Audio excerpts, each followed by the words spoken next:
Sinnar Malegaon MIDC परिसरात Hind rectifier कंपनीतून कॉपरची चोरी करणारे टोळीतील चोरटे नाशिक ग्रामीण स्थानिक गुन्हे शाखेचे जाळ्यात।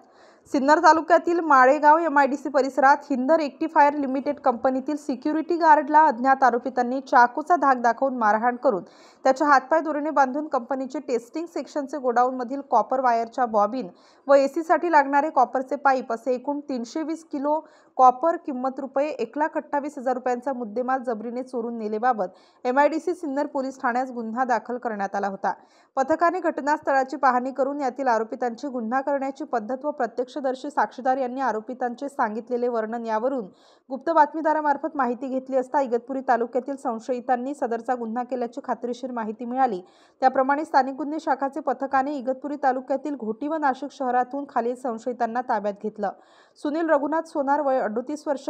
इस्माईल याकूब खान वय 45 वर्ष यातील ताब्यात घेतलेले वरील दोन्ही संशयितांना सदर गुन्ह्याबाबत सखोल चौकशी केली असता त्यांनी त्यांचे साथीदार नामे इरसाद उर्फ लंबू मसूद अली, संतोष उर्फ राहुल सोमा हिरवे, हर्षद दशरथ बेंडकुडी, रवी पगारे, वैभव दत्तू मुकणे, राहुल बोडके याच्यासह तसेच आरोपी इरसाद उर्फ लंबू याचे इतर साथीदार व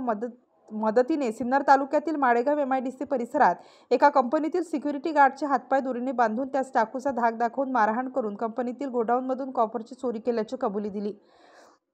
यातील ताब्यात घेतलेले आरोपी क्रमांक 1 ते 2 यांना वरील गुन्ह्यात अटक करण्यात आली असून त्याच्या कब्जातून चोरीस गेलेल्या मुद्देमालापैकी 197 किलो वजनाची कॉपर वायर तसेच गुन्ह्यात वापरलेली टाटा कंपनीची छोटा हत्ती गाडी असा एकूण 3,78,800 रुपये किमतीचा मुद्देमाल हस्तगत करण्यात आला आहे। स्थानिक गुन्हे शाखेचे पोलीस निरीक्षक रवींद्र मगर, पोलीस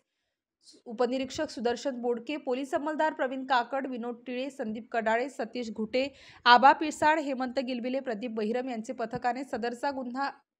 उघडकीस आणून कामगिरी केली आहे। स्टार न्यूज साठी मोहसिन पठाण, नाशिक।